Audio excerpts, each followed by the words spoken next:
President Donald Trump has dismissed Tsui Grudmann, the chair of the Federal Labor Relations Authority, FLRA, an independent agency overseeing labor relations for approximately 1 million federal employees. This dismissal, initially reported on social media by a Washington Post journalist, aligns with Trump's proclaimed America First agenda, a policy framework often prioritizing domestic concerns and potentially limiting the influence of perceived.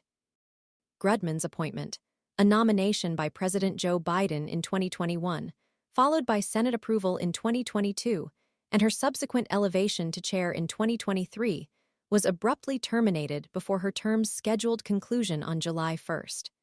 This action echoes a previous controversial dismissal, Trump's termination of Gwynne Wilcox, a board member of the National Labor Relations Board, NLRB, which has also resulted in.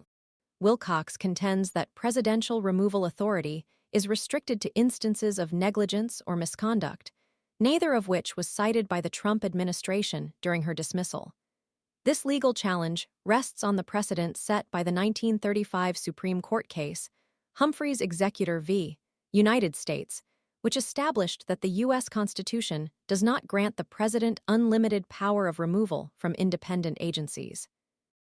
The FLRA operates under analogous statutory provisions, explicitly stating that a president may only remove a member only upon notice and hearing, and only for inefficiency, neglect of duty, or malfeasance in office.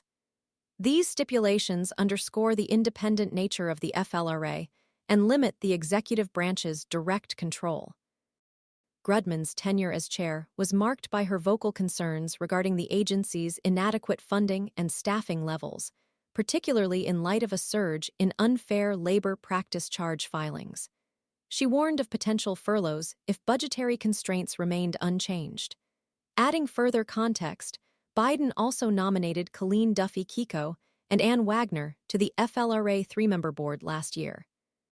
Duffy Kiko, a former Republican appointee under Trump, brings a contrasting perspective, while Wagner's background as counsel for the American Federation of Government Employees, AFG, reflects a strong labor advocacy perspective. The dismissal of Grudmann raises significant concerns regarding the independence of federal agencies and the potential erosion of established legal precedents governing presidential removal powers. The implications extend beyond the immediate impact on the FLRA, potentially influencing other independent agencies and the broader landscape of labor relations within the federal government. This dismissal is a clear indication of a shift in policy direction, reflecting an ideological prioritization that could significantly impact the management and welfare of federal employees. The legal challenges that are likely to follow will undoubtedly provide further examination of the extent of presidential power over these crucial, independent regulatory bodies and raise important questions regarding the balance of power within the federal government system. Furthermore, the potential long-term consequences for federal employees, the efficiency of government operations, and the principles of fair labor practices remain to be seen. This incident underscores the ongoing tensions between the executive branch and independent agencies, highlighting the critical role these agencies play in maintaining a balance of power and protecting the interests of federal workers. The ramifications of this decision extend far beyond the immediate removal of a single official, prompting serious reflection on the implications for the future governance and management of the federal workforce and the preservation of independent regulatory oversight.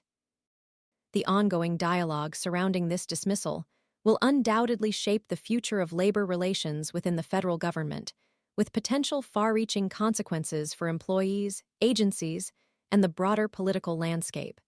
The Guardian welcomes confidential information regarding the impact of cuts to federal programs or the federal workforce. Please use a non-work device to contact us securely via the Signal messaging app at 646-8. Any information shared will be treated with the strictest confidence and handled according to our established journalistic ethics. We encourage those with relevant knowledge to contribute to the ongoing conversation regarding these critical matters of public importance. This situation necessitates a comprehensive and thorough examination of the implications for fairness, equity, and effective governance. The impact on employee morale, workplace stability, and the overall efficiency of the federal workforce are critical aspects that demand careful consideration. The ongoing investigation into this matter is of paramount importance, and we urge all parties involved to cooperate fully to ensure a transparent and just resolution. The principles of accountability and due process must be upheld throughout this process, ensuring that all actions are taken within the bounds of the law and consistent with the highest ethical standards. We encourage continued vigilance and engagement from concerned citizens and relevant stakeholders as this story develops.